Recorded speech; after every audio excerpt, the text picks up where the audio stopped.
معزز سامعین گرامی قدر، قبل اس کے آج کے موضوع کی طرف بڑھیں، ایک دو اہم اعلانات ہیں۔ پہلا اعلان تو یہ ہے کہ انشاءاللہ نماز عید الفطر اسی توحید پارک میں صبح 6 بجے ادا کی جائے گی۔ خواتین کے لیے بھی انتظام ہوگا، مرد و خواتین جائے نماز اور چادریں ہمراہ بھی لے کے آیا کریں۔ آپ کو پتہ ہے کہ قلین وغیرہ کے انتظامات کم پڑ جاتے ہیں۔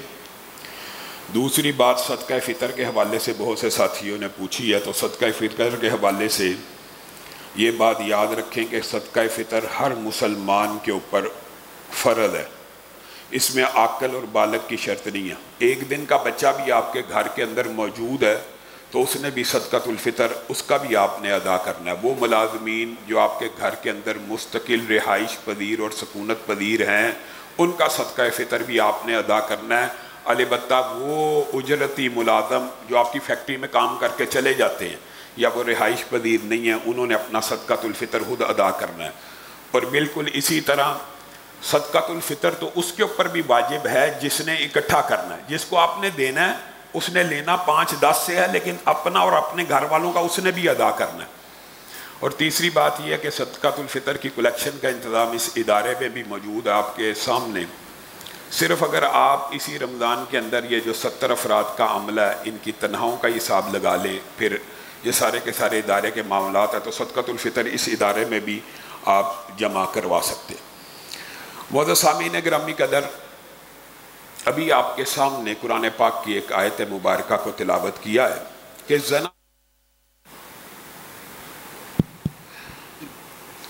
زنا کے قریب بھی مت جاؤ۔ یہ ایک ایسی برائی ہے جو ہمیشہ سے برائی لکھی گئی ہے۔ وَلَا تَقْرَبُوا الزِّنَا إِنَّهُ كَانَ فَاحِشَةً وَسَاءَ سَبِيلًا۔ یہ جب سے حضرت آدم پیدا ہوئے اس دن سے اس بیماری کو، اس برائی کو برائی قرار دیا گیا۔ ہمارا جو موضوع چل رہا تھا اعمال کی قبولیت کے حوالے سے، اس میں ایک حدیث آپ کے سامنے رکھنی ہے اور وہ آج کے موضوع کے ساتھ میچ ہے۔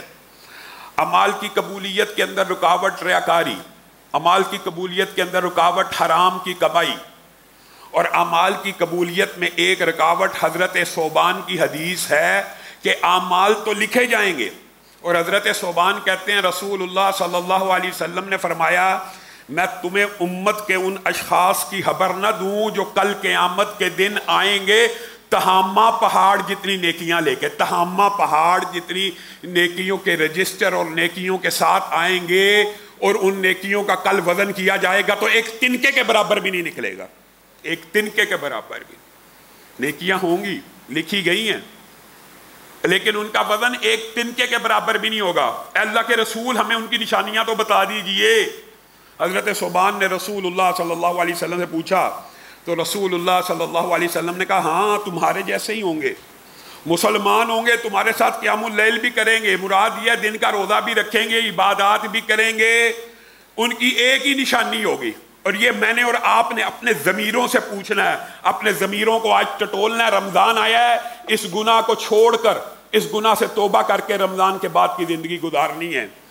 جب تنہائی آئے گی، جب اکیلے ہوں گے، جب خلوت کا موقع آئے گا، لوگوں کے سامنے نمازیں بھی پڑھ رہے ہیں، روزہ بھی رکھ رہے ہیں، ہر نیک عمل کرتے چلے جا رہے ہیں، لیکن جب تنہائی کا کوئی موقع آیا تو اللہ کی حدود کو پامال کر دیں گے۔ تنہائی میں، اکیلے میں۔ اب آپ نے غور کرنا ہے کہ اللہ رب العزت کی حدود اور اللہ کی حرام کردہ اشیاء معاشرے میں جب چل رہے ہیں تب اس کو حرام ہی سمجھ رہے ہیں۔ معاشرے میں چل رہے ہیں، عورت کی طرف نظر اٹھا کے نہیں دیکھ رہے، یا عورت مرد کی طرف نہیں دیکھ رہی، لیکن وہی مرد جو معاشرے میں حیا دار مشہور ہے، عورت کی طرف نظر نہیں اٹھاتا، گھر جاتا ہے، تنہا ہوتا ہے، بیوی بچے پاس نہیں ہوتے، فیس بک کھول لیا ہے، واٹس ایپ کھول لیا ہے، انٹرنیٹ کھول لیا ہے، لوگوں کے سامنے تو عورتوں کو نہیں دیکھتا، لیکن جب تنہا ہوتا ہے اللہ کی حرام کردہ اشیاء کو دیکھنا شروع کر دیتا ہے۔ یہ کون سا خوف ہے؟ یہ کون سی عبادت ہے؟ یہ کون سی نیکی ہے؟ پھر تو آپ پوچھ لیں کہ اس کے اندر یا تو ریا تھا، یا تو اخلاص نہیں تھا، یا خوف خدا کا اس نے مطلب سمجھا ہی نہیں کہ لوگوں کے سامنے حاجی نمازی رہا، تنہا ہوا، اکیلا ہوا تو کوئی بھی لغو فلم، گندا منظر، گندی عورت، غیر محرموں کے چہرے، اس وقت اللہ سے نہیں ڈرا، اس وقت اللہ کی حرام کردہ اشیاء کو نہیں چھوڑا. جب تنہا ہوا اللہ کی حرام کردہ حدود میں مبتلا ہو گیا، ایسے بندے کی نیکیوں کی اللہ کو کوئی پرواہ نہیں ہے، اس کی نیکیوں کا تنکا برابر بھی کوئی وزن نہیں ہوگا. اور عورتیں، بہنیں، بیٹیاں بھی غور کریں، قرآن پاک میں کیا کل للمؤمنین یغضوا من ابصارہم کا حکم ہے. صرف مومنوں کے لیے نظر کو جھکانا، صرف مومنوں کے لیے نظر نیچی رکھنا، صرف مومن کو اللہ رب العزت نے. اور آپ حیران رہ جائیں گے، یہ بیماری اتنی بڑی بیماری ہے، زنا کی بیماری. اللہ ہم سب کو محفوظ رکھے. اتنا بڑا جرم ہے، اتنا سنگین گناہ کہ اگر کوئی شادی شدہ مرد کر دے تو زمین و آسمان گناہ سے بھر جاتی ہے. اور اس کی پلنٹی کیا ہے؟ اس بندے کو اب زمین کے اوپر زندہ رہنے کا حق نہیں ہے، سنسار کر دیا جائے، رجم کر دیا جائے. اور اگر غیر شادی شدہ کرے تو کوڑے لگائے جائیں. تو اللہ رب العزت نے یہ کیسے ہو سکتا ہے کہ اتنی بڑی بیماری ہے، صرف اسی میں مبتلا ہونے کا نہ کہا، صرف اسی کے اندر مبتلا ہونے سے روکا نہیں. لا تقربوا الزنا، اس بیماری کے بارے میں، اس گناہ کے بارے میں قرآن پاک کہتا ہے اس کے قریب بھی نہیں جانا. یہ نہیں کہا کہ یہ نہیں کرنا، اس کے قریب بھی نہیں جانا. اور اس کی قربتوں کو بھی قرآن پاک میں اور حدیث میں بیان کر دیا گیا ہے. قل للمؤمنین یغضوا من ابصارہم، اپنی نگاہوں کی حفاظت کرو تو تمہاری شرمگاہوں کی حفاظت ہو جائے گی. اور قل للمؤمنات کا الگ حکم. بتائیے یہ کتنے احکامات ہیں قرآن پاک اٹھائیے. اللہ تعالیٰ نے مومنوں کو جب مخاطب کرتا ہے اللہ، تو وہ عورتیں بھی اس میں شامل ہوتی ہیں.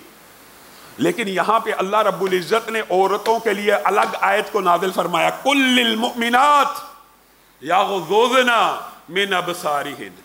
عورتوں کے ہاں پتہ نہیں جیب و غریب فلسفہ مشہور ہو گیا کہ مرد تو عورت کو دیکھے تو گناہ ہے. چلو یہ شکر ہے ابلاغ معاشرے میں ہے، لوگوں کو یہ پتہ کہ ہے گناہ، چاہے کریں. اور لیکن اللہ کی قسم گناہ کو گناہ سمجھ کے کرنا بھی کم از کم انسان کو توبہ کی طرف لے جاتا ہے.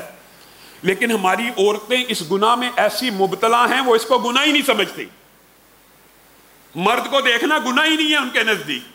ان کے نزدیک یہ جو آیات ہے صرف مردوں کے لیے. یہ حکم یہ تھا کہ غیر محرم پہ جو نظر پڑ جائے، اس حدیث کی سند ضعیف ہے، بعض روایات اس میں سندن ضعیف ہیں، لیکن مفہوم درست ہے. یہ تو صحیح سند سے ثابت ہے نا کہ رسول اللہ نے فرمایا ایک نظر پڑ جائے تو جھکا لو، گناہ نہیں ملے گا، اگر ٹکاؤ گے تو گناہ ملے گا. یہ تو صحیح سند سے ثابت ہے نا ساری چیزیں. اور یہ بھی صحیح سند سے امہات المومنین کی حدیث سے ثابت ہے کہ نبینا صحابی آئے تھے تو امہات المومنین ساتھ بیٹھی تھی، تو رسول اللہ صلی اللہ علیہ وسلم نے کہا چلی جاؤ. کہا وہ تو ہمیں دیکھ نہیں سکتا. تو کہا آپ انہیں نہیں دیکھ سکتی. بتائیے یہ تو صحیح ہے نا. ہماری بہنوں کو کس نے اس مغالطے میں ڈال دیا کہ روزہ گزارنے کے لیے ڈرامہ دیکھ لیا جائے، فلم دیکھ لی جائے، یا عورتوں کے لیے مردوں کے چہروں کا طواف کرنا یا ان کے اوپر نظریں ٹکانا یہ عورتوں کے لیے جائز ہے، یہ مردوں کے لیے حرام ہے. ہمارا معاشرہ یقین کیجئے اس برائی کے حوالے سے اس قدر افراط اور تفریط کا شکار ہے کہ بڑے بڑے پڑھے لکھے اور سمجھدار لوگ بھی اس معاملے میں جناب غامدی صاحب کے فالوور ہیں. حیران ہوتا ہوں جو دیندار طبقے کے لوگ ہیں وہ بھی اس معاملے میں چہرے. آپ مجھے ایمانداری سے بتلائیے، چلیں کچھ سوالات آپ کے سامنے رکھتا ہوں. کبھی آج تک کسی عورت نے یا کسی مرد نے اس بات پہ اعتراض کیا کہ سر کو ڈھانپنا مردوں کے لیے سنت ہے؟ کسی کو اختلاف ہے؟ مرد کے لیے اپنے سر کو ڈھانپنا سنت کے اوپر کوئی اختلاف ہے دنیا میں؟ نہیں ہے. آپ بات شاید سمجھے نہیں کہ مرد کے لیے سر کو ڈھانپنا سنت ہے اور کوئی اختلاف موجود نہیں. اللہ کا شکر ہے کہ مردوں کی اتنی عقل ہے کہ کوئی اختلاف موجود نہیں ہے کہ سر کو مرد بھی ڈھانپے. عورت کو ڈھانپنے کا حکم دیا جائے گا تو اختلاف پڑ جائے گا، اختلاف پڑ گیا، ساتھ ہی شروع ہو جائے گا اختلاف. مردوں کے لیے اختلاف سنت پہ نہیں ہے، عورت کو کہا جائے فرض ہے تو اختلاف شروع ہے، پھر شروع ہے.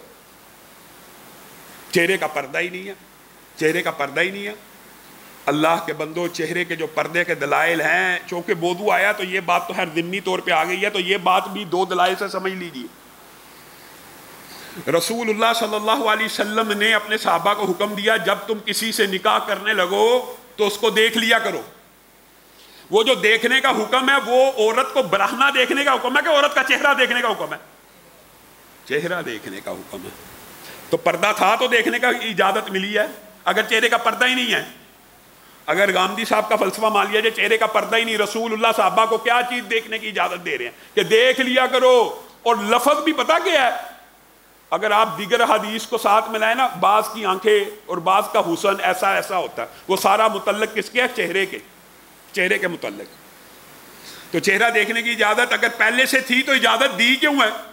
اور پھر قرآن پاک کی جو آیت ہے وہ عورتیں جو 60-70 سال کراس کر جائیں، جن کے ایام بند ہو جائیں، ان کے اوپر کوئی حرج نہیں ہے کہ وہ اپنے کپڑوں کو اتار دیں۔ یہ چہرے کے کپڑوں کو اتارنا ہے کہ جسم کے کپڑوں کو اتارنا ہے؟ کیا 60 سال کی عورت کو برہنہ گھومنے کی اجازت ہے قرآن میں، یا چہرے کے پردہ اتارنے کا حکم ہے؟ عام فہم بات ہے، پھر بھی اختلاف کرنا عام فہم بات ہے، اس میں کوئی راکٹ سائنس نہیں ہے۔ عام دین کا طالب علم ان دو دلائل سے یہ بات اخذ کر سکتا ہے کہ چہرے کا پردہ۔ اللہ کے بندو، چہرہ مرکز نگاہ ہے، چہرہ حسن کا مرکز ہے، اور جو انسان یہاں پہ نظر بازی سے باز نہیں آتا، پھر وہ ایسے ایسے فتنوں کا شکار ہو جاتا ہے، اگر آپ تاریخ اٹھائیں تو آپ حیران رہ جائیں۔ اللہ اکبر، اللہ کی قسم حیران رہ جاتا ہے انسان۔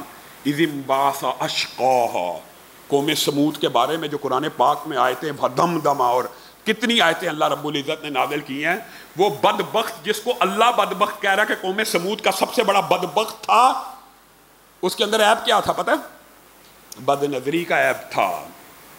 ایک عورت کی بچیاں پسند آ گئی تو اس عورت نے کہا یہ اونٹنی ایک دن ہمارا سارا پانی پی جاتی ہے، میری جس بیٹی سے چاہے گا تیرا نکاح کر دوں گی، تیرے ساتھ بیچ دوں گی، اس اونٹنی کو قتل کر دے۔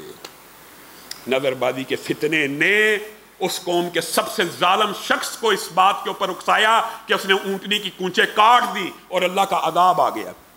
اور یہ صرف قوم سمود کی بات ہے، اس امت کے اندر یہ ظلم بعین اسی طرح دہرایا گیا۔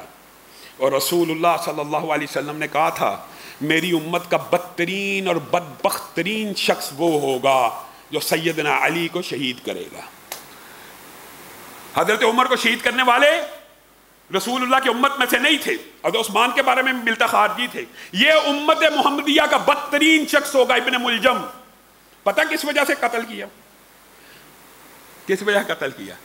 ایک عورت تھی خارجی، اس نے کہا مجھ سے شادی کرنا چاہتا ہے، نظر بازی کے فتنے کا شکار ہوا، اس کے حسن اور عشق میں مبتلا ہوا، اس نے کہا میرا مہر علی کا قتل ہوگا۔ اور سیدنا علی، کون سیدنا علی؟ اللہ کی قسم اجماع ہے پوری امت کا کہ اس امت کا اس وقت دھرتی کے اوپر سب سے نیک اور متقی انسان اگر قتل کیا گیا، اس عورت کے فتنے کی وجہ سے کیا گیا، اور اس امت کے سب سے بدبخت انسان نے ان کو شہید کر دیا۔ نظر کا فتنہ آپ معمولی سمجھتے ہیں؟ صالح المؤذن 40 سال، بعض روایت میں 16-18 40 سال کی سند بھی موجود ہے، ابن جوزی نے اس بات کو نقل کیا ہے کہ 40 سال اذان دیتا رہا، 40 سال مسجد کے میناروں پہ چڑھا اذان دے رہا ہے۔ 7 عیسائی پادری، اور بعض روایات میں ایک عیسائی گھرانہ موجود ہے، اس کی بیٹی اس کے اوپر نظر پڑ گئی، بہت خوبصورت ہے۔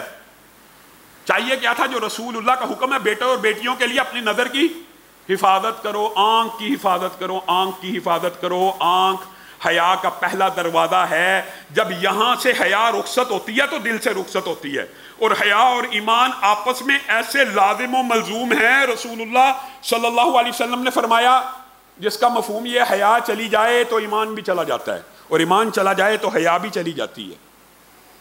چاہیے کیا تھا؟ لڑکی پہ نظر پڑی، آنکھیں جھکا لیتا، نظریں کو ٹکا لیا۔ یہ ایسا تیر ہے نظر بازی کا، چھوڑتا بھی انسان ہے، چھوڑتا دوسرے کے اوپر گھائل خود ہو جاتا ہے، لگتا اپنے آپ کو ہے۔ تیر انسان چھوڑا اور لگ بھی اپنے آپ کو رہے۔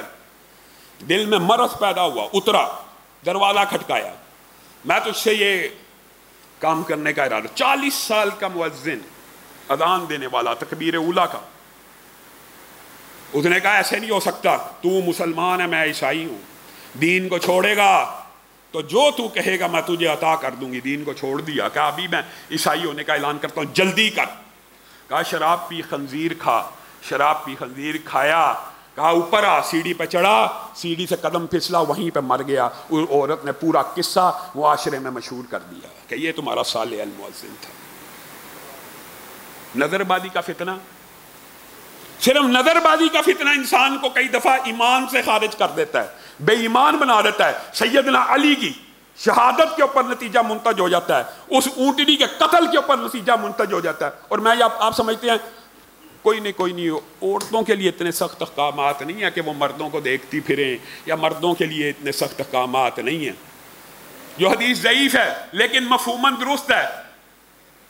آپ اگر تورات اٹھائیں، انجیل اٹھائیں تحریف شدہ، وہاں پہ ان نظر بازی، بے حیائی اور ان گناہوں کی سنگینی کا آپ اندازہ کر سکتے ہیں۔ حضرت عیسیٰ نے تو یہاں تک کہا ہے اپنی کتاب میں، جو آنکھ خیانت کے ساتھ غیر محرم پہ پڑ جائے اور اس آنکھ میں برائی کی نیت پیدا ہو جائے، اس آنکھ کو نکال دو۔ حضرت عیسیٰ کا قول ہے ان کی کتاب میں۔ اسی لیے رسول اللہ صلی اللہ علیہ وسلم کی یہ حدیث سندن ضعیف ہے، جب بیان کی جاتی ہے لوگ اس کے اوپر اعتراض کرتے ہیں، لیکن باقی حدیثوں کو ملائیں تو یہ تو مفہوم تو باقی حدیثوں کا اس سے بھی سخت ہے کہ تمہارے لیے بہتر ہے کہ غیر محرم کو چھونے سے پہلے اپنے ماتھے کے اوپر کیل رکھو اور اس کو ہتھوڑی سے ٹھوک دو، بہتر ہے اس چیز کا کہ غیر محرم کو پکڑو۔ رسول اللہ صلی اللہ علیہ وسلم نے اپنی پوری زندگی میں کبھی کسی غیر محرم کو ٹچ نہیں کیا۔ جب آپ کے ساتھ بیعت کرنے عورتیں آتی تھی تب بھی ٹچ نہیں تھے کرتے۔ ایک عورت کو نہیں تھا پتا، اس نے ہاتھ آگے بڑھایا، رسول اللہ صلی اللہ علیہ وسلم نے چہرے کے اوپر، آنکھوں کے اوپر اپنے ہاتھوں کو ایسے رکھ لیا اور کہا غیر محرم کو عورت کے ہاتھ کو چھونا تو دور کی بات ہے، میں محمد صلی اللہ علیہ وسلم ان کو دیکھنا بھی گوارا نہیں کرتا۔ طریقہ تھا ایک پانی کے ٹب کے اندر، جو بھی بیعت کا ہے، آپ حدیث کے اندر ڈاکٹر صاحب سے اور باقی سوالوں جو آپ کی نشست میں وہ طریقہ پوچھ سکتے ہیں۔ بیعت کرنے آئی اور حضرت فاطمہ کا واقعہ موجود ہے، بیعت کرنے آ گئی، رسول اللہ صلی اللہ علیہ وسلم آیا آتے بیعت تلاوت کرتے، اس میں یہ بھی تھا اور زنا نہیں کروں گی، اگر میرے پہ اسلام لانا ہے تو اس کی ایک شرط رسول اللہ نے بیعت کی یہ رکھی ہے کہ زنا نہیں کرو گی، یہ زنا نہیں کرو گی، یہ بیعت کی شرط ہوتی تھی۔ اگر اسلام قبول کرنا تو اس شرط پہ قبول کرنا کہ یہ گناہ نہیں کرنا، یہ اسلام میں داخلے کی ایک شرط ہے جس کو ہم نے معمولی گناہ سمجھا ہوا۔ تو وہ حضرت فاطمہ نے، امہات المومنین بیان کرتی ہے، شرما کے اپنے چہرے کے اوپر پردے کے پیچھے بیٹھی ہوئی تھی، شرما گئی، لفظ زنا کو سن کے شرما گئی اور کہا اے اللہ کے رسول کیا شریف عورتیں بھی یہ کام کرتی ہیں؟ اسلام قبول کرنے کیا شریف عورتیں؟ تو رسول اللہ صلی اللہ علیہ وسلم نے کہا تھا نہیں، اللہ کی قسم شریف عورتیں یہ کام نہیں کرتی۔ یہ اتنا سنگین باب ہے اسلام کے اندر، دیگر مسلمانوں کے بڑے حقوق ہیں، آپ سنتے رہتے ہیں علماء سے، لیکن یہ باب جب علماء بیان کرتے ہیں تو علماء کے اوپر فتویٰ ٹھوک دیا جاتا ہے کہ یہ جی مولوی کا فتویٰ ہے، وَقَرْنَ فِي بُيُوتِكُنَّ، یہ مولوی کہہ رہا ہے کہ اللہ کہہ رہا ہے وَقَرْنَ فِي بُيُوتِكُنَّ وَلَا تَبَرَّجْنَ تَبَرُّجَ الْجَاهِلِيَّةِ الْأُولَىٰ، یہ مولوی کہہ رہا ہے کہ گھروں میں قرار پکڑو۔ اللہ کے بندو یہ عورتوں کے لیے ہی حکم نہیں ہے، عقبہ بن عامر کی حدیث میں یہ حکم مردوں کے لیے بھی ہے، جیسے آپ کو بتایا نا سر کو ڈھانپنا تو مردوں کے لیے بھی سنت ہے، ویسے ہی گھر میں قرار پکڑنا مردوں کے لیے بھی حکم ہے کہ گھر سے بلا وجہ باہر نہ نکلا کر، عقبہ بن عامر کو رسول اللہ کہہ رہے ہیں، اور اللہ قرآن میں کہہ رہا ہے عورتیں گھروں میں قرار پکڑیں۔ گاندھی صاحب کہیں گے یہ جو آیات ہے نا اصلاً ان کا پس منظر یہ تھا کہ امہات المومنین گھروں میں قرار پکڑیں، انا للہ و انا الیہ راجعون۔ قل لازواجک وبناتک ونساء المؤمنین یدنین علیہن من جلابیبہن، اللہ نے بھی کسر کوئی نہیں چھوڑی اس طرح کے فلاسفروں کے مغالطوں سے بچانے کے لیے امت کو۔ اگر کسی کے دماغ میں یہ فلسفہ ہے یہ امہات المومنین کے لیے تھا تو اللہ نے یہ آیت بھی ساتھ ہی نازل کر دی، قل لازواجک وبناتک ونساء المؤمنین، یہ صرف بیویوں کے لیے نہیں ہے، آپ کی صرف بیٹیوں کے لیے نہیں ہے، یہ مومن عورتوں کے لیے ہے، یدنین علیہن من جلابیبہن، جب بھی گھر سے نکلیں تو اوڑھنیاں اور جلباب پہن کے نکلیں، اور صحابہ کا اتفاق ہے جلباب اس لباس کو کہتے ہیں جس سے صرف دیکھنے کی عورت کو رخصت ملے، وہ بھی راستہ ہے۔ یہ تو پردے کے حوالے سے اگر گفتگو کی جائے تو سارا وقت اسی موضوع کے اوپر صرف ہو جائے، اور ایمانداری سے صرف ایک نقطہ یہاں سے آپ نے سمجھنا ہے، امہات المومنین مومنوں کی مائیں ہیں کہ نہیں؟ جو مائیں ہیں وہ ابدی محرم ہوتی ہیں کہ نہیں؟ رسول اللہ کے چلے جانے کے بعد ان سے نکاح جائز تھا؟ نہیں تھا نا جائز؟ ان سے پردہ نرم ہونا چاہیے کہ سخت ہونا چاہیے؟ عام فہم بات ہے یار، نرم ہونا چاہیے کہ سخت؟ بتائیں، نرم ہونا چاہیے۔ غامدی صاحب کہتے ہیں ان کا سخت ہے، انا للہ و انا الیہ راجعون۔ جن کے ساتھ نکاح حرام ہے ان کا سخت ہے، اور جن کے ساتھ جائز ہے ان کا نرم ہے۔ یہ کیا عقل کا فلسفہ ہے؟ اللہ تعالیٰ نے ایسے ہی آپ کے خیال میں یہ قرآن پاک کی آیتیں نازل کر دی ہیں الگ الگ کر کے؟ یہ آپ کو مغالطہ ڈالا جاتا ہے کہ رسول اللہ کی بیویوں کے حکم ہے، یا رسول اللہ کی بیٹیوں کے حکم ہے، یہ مومن عورتوں کے حکم ہے، جو ایمان لاتی ہیں، جو اسلام قبول کرتی ہیں، ان کے لیے یہ حکم ہے۔ بات پھر وہی آ گئی، جو اللہ کے اوپر ایمان نہیں لاتی وہ 2 کرے، 3 کرے، 10 کرے، 20 کرے، اس کو کس نے روکا ہے؟ روکا تو اس کو ہے جو مومن ہے۔ جو مومن ہے اس کے لیے تو وہ احکامات ہیں، وہ تو یہ سمجھے کہ اللہ نے میرے لیے حکم کیا دیا ہے۔ رسول اللہ صلی اللہ علیہ وسلم نے ہماری ہر بیٹی، ہماری ہر بہن، ہماری ہر ماں کو یہ حکم دیا ہے کہ گھر سے نکلو تو ایسی خوشبو لگا کے نہ نکلو جو غیر محرم کے ناک سے ٹکرائے۔ کیوں؟ جو ہی ٹکرائے گی وہ غیر محرم متوجہ ہوگا۔ یہ خوشبو کہاں سے آ رہی ہے؟ انسانی فطرت ہے، انسانی فطرت ہے کہ نہیں؟ آپ کو ایک جگہ سے خوشبو آ رہی ہے، آپ غیر ارادی طور پہ بھی اس طرح متوجہ ہوں گے۔ تو رسول اللہ صلی اللہ علیہ وسلم نے امت کی بیٹیوں کو یہ حکم دیا، ایسی خوشبو لگا کے گھر سے مت نکلیں جو غیر محرم کے ناک سے ٹکرائے۔ ہوگا کیا؟ غیر محرم اچانک اس کی طرف دیکھ لے گا، اور آنکھیں زنا کرتی ہیں، آنکھیں زنا کرتی ہیں۔ رسول اللہ صلی اللہ علیہ وسلم کا فرمانا، ہاں شرمگاہ اس کی تصدیق کر دیتی ہے یا تکذیب کر دیتی ہے۔ اگر نگاہیں جم جائیں، ٹک جائیں، تو بے ایمانی کا رستہ آسان ہو جاتا ہے۔ اسی لیے رسول اللہ صلی اللہ علیہ وسلم نے کہا جب بندہ زنا کرتا ہے تو اس کے اندر سے کوئی ایمان کی ایک رمق، ایک رائی برابر ایمان نہیں رہتا جب وہ زنا کر رہا ہوتا ہے۔ جب بہنیں نکلیں، بیٹیاں نکلیں، خوشبو لگا کے نہ نکلیں۔ کیوں؟ کس وجہ سے؟ رسول اللہ صلی اللہ علیہ وسلم نے کہا اگر میری امت کی بیٹیاں، مائیں، بہنیں اگر نکلیں گی، یہ مولوی کا فتویٰ نہیں ہے، میں حیران ہوتا ہوں اس طرح کی گفتگو کر دی جائے تو بعد میں صرف مولوی کے علاوہ یہ دیکھیں یہ مولوی یہ کہہ رہا۔ رسول اللہ صلی اللہ علیہ وسلم نے فرمایا میری بیٹیوں، میری بہنوں، میری ماؤں، یہ بات نوٹ کر لو، یہ تمہارے نبی کا فیصلہ ہے۔ اگر کوئی عورت ایسی خوشبو لگا کے نکلے گی تو رسول اللہ نے اس سے اتنی نفرت کی ہے کہ رسول اللہ نے کہا فَهِيَ زَانِيَّةٌ، وہ میں محمد صلی اللہ علیہ وسلم کی نظر میں بری عورت ہے، اگرچہ اس کے اوپر حد نہیں لگے گی، حد نہیں لگے گی زنا کی، لیکن میں محمد صلی اللہ علیہ وسلم اس کو بری عورت ہی کہوں گا۔ اب رسول اللہ سے زیادہ پاکیزہ، صاف ستھری زبان اور اخلاق کسی کا ہو سکتا ہے؟ اگر رسول اللہ 3 مرتبہ اس کو کہہ رہے ہیں فَهِيَ زَانِيَّةٌ فَهِيَ زَانِيَّةٌ فَهِيَ زَانِيَّةٌ 3 مرتبہ کہے، تو میں اور آپ جتنے مرضی انٹلیکچوئل بن جائیں، جتنے مرضی اخلاق والے بن جائیں، ہمارا اخلاق رسول اللہ کے اخلاق کے سامنے صفر بھی نہیں ہے۔ اگر وہ ایسا کہہ رہے ہیں تو ہماری ماؤں، بہنوں، بیٹیوں کو غور کرنے کی ضرورت ہے کہ نہیں؟ یہ تو عام معاشرے میں نکلیں خوشبو لگا کے، تو یہ وعید ہے۔ اور رسول اللہ صلی اللہ علیہ وسلم نے فرمایا اگر مسجد میں خوشبو لگا کے آتی ہیں، پہلے منع کیا، عشاء کی نماز میں عورتوں کو مسجدوں میں آنے کا حکم دیا، حکم، یہ بھی ہمارے معاشرے کا عجیب عیب ہے۔ اور مجھے دکھ ہوتا ہے کہ پورا معاشرہ عورتوں کو بازار جانے سے نہیں روکتا، مسجد میں لے آؤ تو شروع ہو جاتا ہے دیکھو جی بھابی عورتوں کو مسجدوں ہی بلاتے ہیں، اہل حدیث جی مسجدوں میں عورتوں کو بلاتے ہیں۔ اللہ کے بندو مسجدوں میں ہی بلاتے ہیں نا، کوئی بازار کی طرف دعوت تو نہیں دے رہے۔ پردے کا انتظام موجود ہے، وَأَنْتُمْ عَاكِفُونَ فِي الْمَسَاجِدِ کا حکم قرآن پاک میں موجود ہے کہ عورت کا اعتکاف ہوتا ہی مسجد میں۔ کہاں کرنا ہے؟ اگر اعتکاف کرنا ہے عورت نے مسجد میں کرنا ہے، مسجدوں میں آنا ہے۔ تو رسول اللہ نے عورتوں کو مسجد آنے کا حکم دیا اور ساتھ اس کا پورا پروٹوکول بھی دیا۔ یہ جو پروٹوکول آپ کے سامنے ہے نا، یہ آپ سمجھتے ہیں عورت کے اوپر پابندی ہے کہ عورت جلباب پہن کے نکلے، برقع پہن کے نکلے، ایسے کرے، یہ جی پابندی ہے؟ اللہ کی قسم یہ اللہ کی طرف سے مومنہ عورت کی شان اور عظمت اور پروٹوکول ہے۔ یہ اس کی شان ہے، یہ اس کی عظمت ہے، یہ اس کا پروٹوکول ہے، یہ اس کا اعزاز ہے کہ اللہ نے مومن عورت کا لباس بھی آسمان سے اتارا ہے کہ گھر سے نکلے گی ایسے نکلے گی، اس شان کے ساتھ نکلے گی، اس وقار کے ساتھ نکلے گی، اس حلیے کے ساتھ نکلے گی۔ اور مسجد میں آؤ تو خوشبو لگا کے مت آؤ، یہ بازار کی خوشبو کی بات آپ کے سامنے رکھ دی۔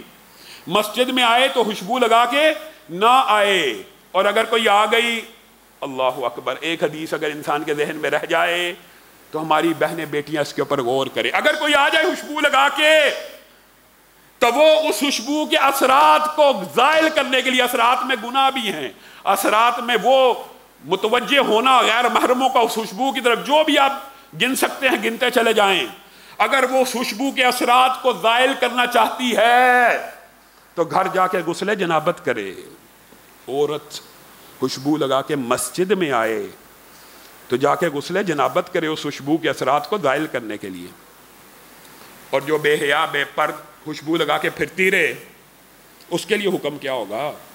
رسول اللہ صلی اللہ علیہ وسلم کی حدیث ان کے بارے میں جتنی سخت ہے شاید بعض اوقات معاشرہ بھی اب متحمل نہیں ہے کہ ننگی کاسیات عاریات ہیں جنت کی خوشبو کو بھی نہیں پہنچیں گی. جنت کی خوشبو انتہائی دور سے آتی ہے, خوشبو بھی ان کے ناک تک نہیں پہنچے گی. کیوں؟ کیونکہ یہ کپڑے ایسی پہنتی ہیں کہ جسم کے سارے خد و حال واضح ہو جاتے ہیں. کپڑے اتنے بریک ہوتے ہیں کہ بعض اعضاء نظر آنا شروع ہوتے ہیں. جس اسلام میں ولا یضربن بارجلہن, یہ مولوی کہہ رہا ہے, یہ قرآن کی آیت ہے کہ میرا کلام ہے. اللہ کہہ رہا ہے عورتیں ایڑی والی جو جوتی ہے یا کوئی اگر ایسی جوتی پہن لیں کہ جس کی آواز ہو یا پاؤں میں پادیب پہنی ہو یا جھنکار پہنی ہو, ولا یضربن بارجلہن, تو پھر وہ اپنے قدم آہستہ آہستہ چلائیں. مارے گی تو چھنکار کی آواز آئے گی, مارے گی تو ٹک کی آواز آئے گی, اس ٹک کی آواز سے بھی بندہ متوجہ ہو سکتا ہے. یہ مولوی کا فتویٰ ہے, یہ قرآن پاک کی آیت ہے کہ عورت جب اس انداز میں چل رہی ہو کہ اس نے کوئی جولری پہنی ہوئی ہے, ایڑی والی جوتی پہنی ہے یا کوئی ایسی آواز والی چیز پہنی ہوئی ہے, تو پھر قدم آہستگی سے رکھے تاکہ اس کی آواز کی طرف بھی غیر محرم متوجہ نہ ہو. آواز چھوڑے چلے, یہ تو قدم کی آواز تھی, وہ خوشبو تھی جسم کی. فلا تخضعن بالقول, یہ مولوی کہہ رہا ہے. یہ بھی اللہ نے کہا کہ اپنی آواز کو اسٹریٹ فارورڈ رکھے, سپاٹ رکھے. اللہ کا حکم ہے, مولوی کا نہیں ہے. ایک مرتبہ میں نے یہ بات کہہ دی تو عورتوں کو بڑا غصہ لگا, یہ مولوی صاحب اب ہمیں لہک لہک کے بولنے کی اجازت بھی نہیں دیں گے. میں کہہ رہا ہوں, اللہ کہہ رہا ہے کہ یہ لہک لہک کے اور مٹک مٹک کے اور لوچدار آواز فلا تخضعن بالقول مولوی کا فتویٰ ہے. ایسی آواز میں بھی گفتگو نہ کریں کہ جن کے دلوں میں مرض ہے وہ مرض جاگ جائے, اور مرض جاگ جاتا ہے. لوچدار آوازوں سے اٹریکٹ کرنے والی اور متوجہ کرنے والی اور ابھارنے والی آوازوں سے گنجائش کا اندازہ ہو جاتا ہے. یہ بات آپ سمجھتے ہیں کہ جو اللہ نے انسان کو پیدا کیا اس کو اس مشینری کا نہیں پتا, یا رسول اللہ کو اللہ تعالیٰ نے انسان کی نفسیات نہیں سمجھائی؟ اللہ کو نہیں پتا, ہمیں پتا ہے. اللہ نے لوچدار آواز سے منع کیا. یہاں تک رسول اللہ صلی اللہ علیہ وسلم نے ارشاد فرمایا لوچدار آواز کی اگر آپ بات کریں تو ان حدیثوں کی طرف آئیں, یہ بھی ایک طویل باب ہے. اور رسول اللہ صلی اللہ علیہ وسلم کی حدیث ہے ہمسائی کے بارے میں کہ ہمسائی عورت کے ساتھ برائی کرنا عام عورت سے 10 گنا زیادہ بڑا جرم ہے. اور ایسا بندہ جو دین کا کام کرتا ہے, دین کا خادم ہے, مجاہد فی سبیل اللہ وغیرہ, وہ جہاد فی سبیل اللہ پہ یا دین کی تبلیغ میں یا دین کے کام میں کہیں نکلا ہے اور اس نے اپنے ملازم کی یا اپنے دوست کی یا اپنے رشتہ دار کی یا اپنے بھائی کی اپنے کزن کی ڈیوٹی لگائی ہے کہ میرے اہل خانہ کا خیال رکھ, تو رسول اللہ صلی اللہ علیہ وسلم نے فرمایا ان کی بیویاں جن کو خیال رکھنے کا حکم دیا گیا ان کی ماؤں کے برابر ہیں, ماؤں کے برابر. یعنی جیسے ماں کے ساتھ کوئی غلط خیال پیدا نہیں ہوتا ویسے ان کے ساتھ بھی غلط خیال پیدا نہیں ہونا چاہیے. اور حدیث کے جو اگلے الفاظ ہیں وہ عجیب ہیں. 2 حدیثیں بلکہ 3, اگر تینوں کو جمع کر دیں تو آپ حیران رہ جائیں. ایسا بندہ جو کسی غیر حاضر کی عورت کی چارپائی کے اوپر بیٹھے, زنا نہیں کیا, صرف اس کی چارپائی کے اوپر بیٹھا. گویا چارپائی کے اوپر بیٹھنے کا موقع تب ہی ملے گا جب عورت کے گھر کے اندر داخل ہو گیا, یا فرینکنس کا معاملہ اس طرح بڑھ گیا کہ گھر کے اندر داخل ہو سکتا ہے, وہ اس کے بستر پہ صرف بیٹھا ہے. برائی کی بات نہیں ہے اس حدیث میں. اس کے اوپر ایک اژدہا مقرر کیا جائے گا قیامت کے دن, اور آپ کو اس اژدہے کا پتہ ہی ہے کہ وہ زمین کے اوپر ایک سانس لے تو پوری زمین کے اوپر قیامت تک سبزہ نہیں اگے گا, وہ اژدہا اس کو ڈستا رہے گا صرف بستر پہ بیٹھنے کی وجہ سے. اور اگر وہ گفتگو کرے اور اس کے اندر گفتگو کے اندر جہاں پہ عورتوں کے لیے, یہاں پہ آپ دیکھیں یہ حدیث مردوں کے لیے بھی ہے, یہ سارے احکامات مردوں کے لیے بھی ہیں, وہ گفتگو کرے اور اس مجاہد فی سبیل اللہ یا دین کے طالب علم کی بیوی سے اس طرح گفتگو کرے, آپا جی چاہے کہہ رہا ہو چاہے باجی کہہ رہا ہو, لیکن اس کی گفتگو میں یہ انداز پایا جائے کہ آپ مجھے بتلائیے میں آپ کی کیا خدمت کر سکتا ہوں, آپ مجھے بتائیے میں کیا لے کے آؤں. یہ جو معاشرتی عرف ہے کوئی کام ہے تو مجھے بتلا دیجئے، کوئی کام ہے تو مجھے بھیجنا ہے، میری ڈیوٹی لگی ہے، یہاں تک بات ٹھیک ہے۔ لیکن اس کو صرف یہ احساس دلائے، حدیث کی تشریح میں محدثین نے یہ جملہ لکھا ہے کہ صرف اس عورت کو یہ احساس دلائے کہ جو میری ڈیوٹی تیرا خامد لگا کے گیا اتنی نہیں، میں اس سے بڑھ کے تیرا خیال رکھ رہا ہوں۔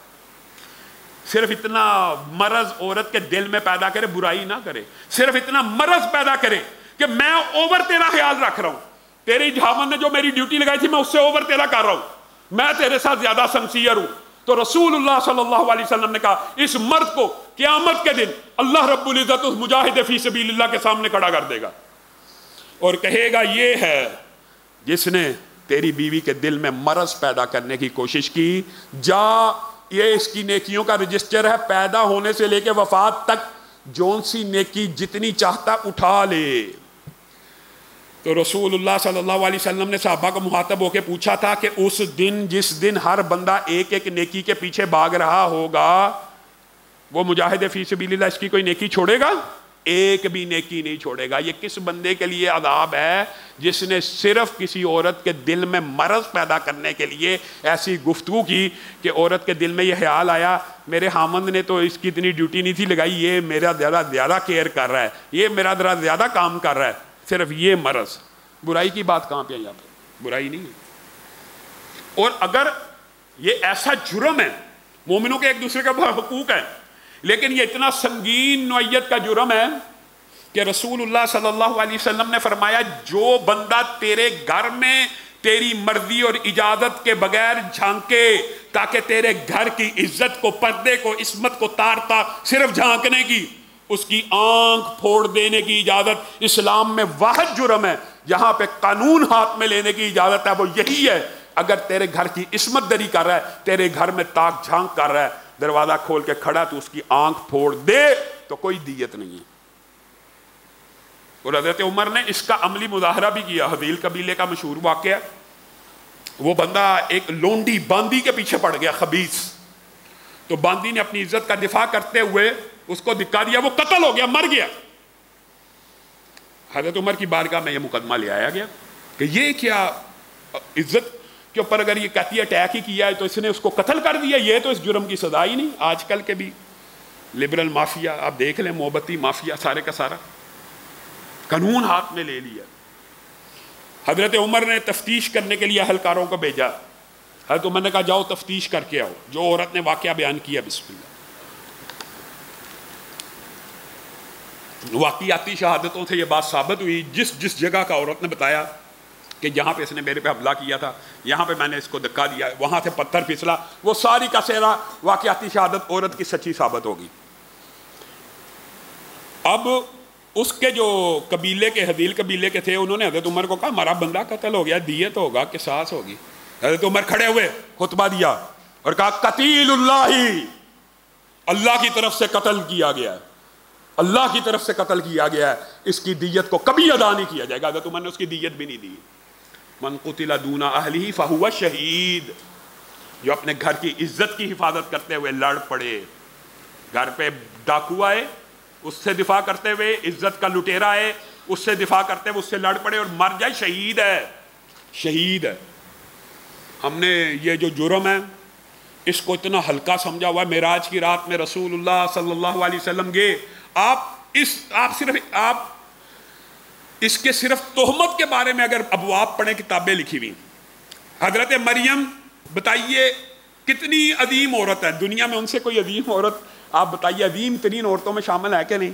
فرشتے آ رہے ہیں، اللہ رب العزت بن خامند کے بیٹا عطا فرما رہے ہیں۔ خوشی کی خبر ہے کہ غم کی خبر ہے کہ تیرے گھر پیغمبر رسول بن باپ کے بچہ پیدا ہوگا؟ یہ عظمت کی خبر ہے، معجزے کی خبر ہے کہ غم کی خبر ہے؟ خوشی کی خبر ہے، سب کو پتہ، عام فہم بات ہے۔ وہ آگے جواب میں کیا کہتی ہیں؟ یا لیتنی متو قبل ھذا، یا لیتنی متو قبل ھذا وکنت نسیا منسیا۔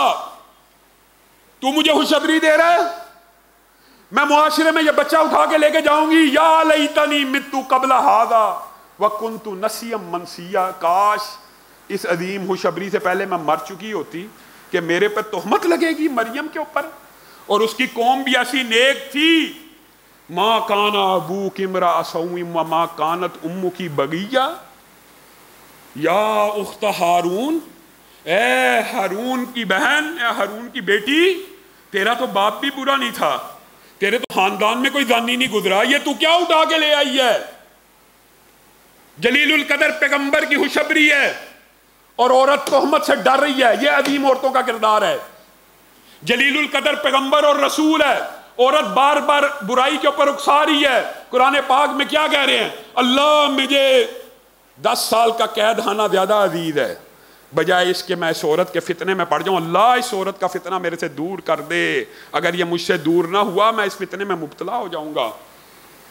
معاذ اللہ کہہ رہے ہیں، پورا قرآن سورہ یوسف واقعہ سے بھرا پڑا، پڑھیں۔ ایک جلیل القدر پیغمبر نے زنا سے بچنے کے لیے، اپنی عزت و عصمت کی حفاظت کرنے کے لیے 10 سال کا جیل خانہ قبول کر لیا۔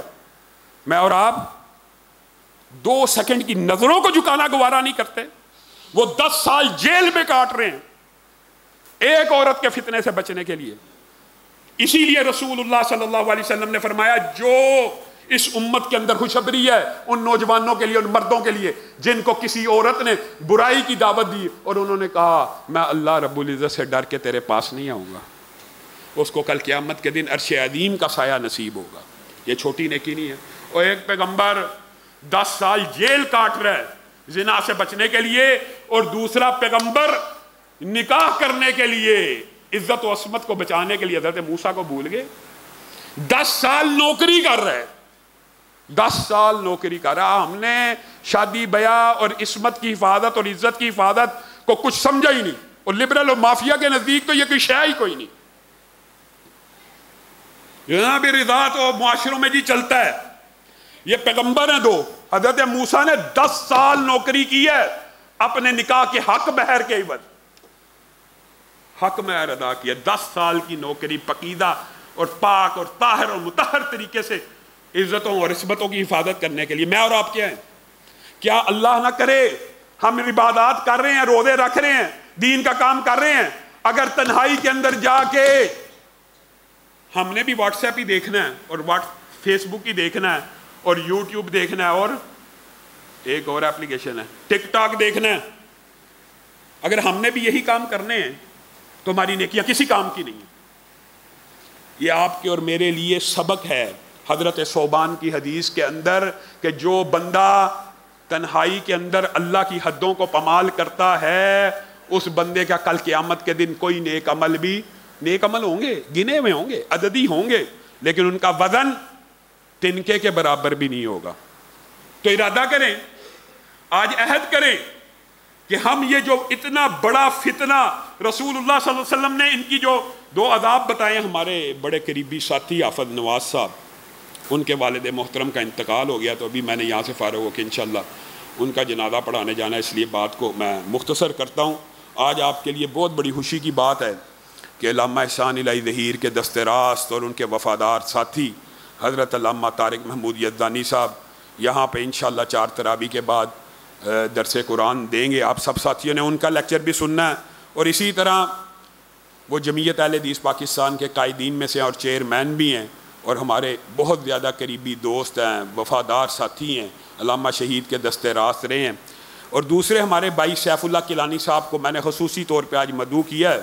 سبحان اللہ، کیا ان کی آواز ہے، ان کی آواز میں ایک سحر ہے، جادو ہے۔ آج انشاءاللہ وہ وتر کی امامت بھی کروائیں گے، تو آپ سب ساتھیوں نے وہ لیکچر بھی سننا ہے، قیام اللیل میں بھی شرکت کرنی ہے، تراویح بھی پڑھنی ہے، اور ان کا وتر بھی سب نے پڑھ کے جانا۔ آخر میں آپ کے سامنے صرف 2 سزائیں جو قیامت کے دن ان برائی کرنے والوں کو دی جائے گی، اس کا رسول اللہ صلی اللہ علیہ وسلم نے معراج کی رات میں حقہ بیان کی ہے۔ وہ یہ ہے کہ رسول اللہ صلی اللہ علیہ وسلم نے دیکھا، میں نے ایک تندور دیکھا، اس کے اندر برہنہ مرد اور عورت تھے، نیچے سے آگ تیز کی جاتی تھی، اوپر ابھرتے تھے، جب اینڈ پہ پہنچتے تھے آگ کو سلو کر دیا جاتا ہے، وہ نیچے آ کے گر جاتے تھے۔ محدثین نے اس حدیث کی تشریح میں پتہ کیا لکھا ہے؟ یہ زنا کرنے والوں کو تندور کے اندر کیوں عذاب دیا جا رہا ہے؟ جہنم میں اوپن بھی تو دیا جا سکتا ہے، کیونکہ یہ دنیا میں بھی خلوت کے اندر گناہ کرتے تھے، تو جہنم میں بھی ان کو خلوت میں عذاب دیا جا رہا ہے، تندور کے اندر۔ اور عذاب آگ نیچے سے اس لیے دی جا رہی ہے کہ یہ نیچے سے برائی کرتے تھے. رسول اللہ صلی اللہ علیہ وسلم نے اسی لیے کہا ہے جو صرف زبان کی اور شرمگاہ کی، بہن بیٹی ہو مرد ہو، دو چیزوں کی ضمانت مجھے دے دے، میں محمد صلی اللہ علیہ وسلم اسے جنت کی ضمانت دیتا ہوں. اللہ کی قسم آج ارادہ کر لیں کہ شرمگاہوں کی حفاظت کرنی ہے، زبانوں کی حفاظت کرنی ہے، نگاہوں کی، جنت میں داخلے سے کوئی چیز نہیں روک سکتی، نہیں روک سکتی. اور دوسری جو سزا ہے، رسول اللہ صلی اللہ علیہ وسلم نے کہا میں نے آج تک اتنی پھولی ہوئی چیز کوئی نہیں دیکھی تھی. میں قریب گیا، وہ بھی مرد اور عورت ہی تھے، ہاتھیوں سے زیادہ پھولے ہوئے، اور جب ان کے قریب پہنچا ان سے ایسی بدبو آ رہی تھی جیسے مراحی، یعنی یہ جیسے لیٹرین نہیں ہوتے بیت الخلاء جن کی صفائی ایک ایک مہینہ نہ ہوئی ہو، جیسی بدبو وہاں سے آتی ہے ویسی بدبو ان میں سے آ رہی تھی. میں نے پوچھا یہ کون ہے؟ کہا یہ بھی زانی مرد اور عورتیں ہیں. اور یہ بھی محدثین نے لکھا حسب حال سزا یہ ہے، ان کے اندر سے بدبو اس لیے آتی ہے کہ یہ وہی ہیں مرد اور عورتیں جو خوشبو لگا کے چاند رات کے اوپر لبرٹی میں پھر رہے ہیں، خوشبوئیں لگا کے، عورتوں کو تاڑنے کے لیے، عورتوں کو نظر کا نشانہ بنانے کے لیے. اور وہ عورتیں جو خوشبو لگا کے پھرتی ہیں، آج جہنم میں ان کے جسموں سے وہ بدبو آئے گی جو تمہارے بیت الخلاء سے آتی ہے. اللہ رب العزت ہم سب کو اس بیماری سے، اس مرض سے، اس گناہ سے بچنے کی توفیق عنایت فرمائے. سبحان ربک رب العزت عما یصفون وسلام علی المرسلین والحمد للہ رب العالمین.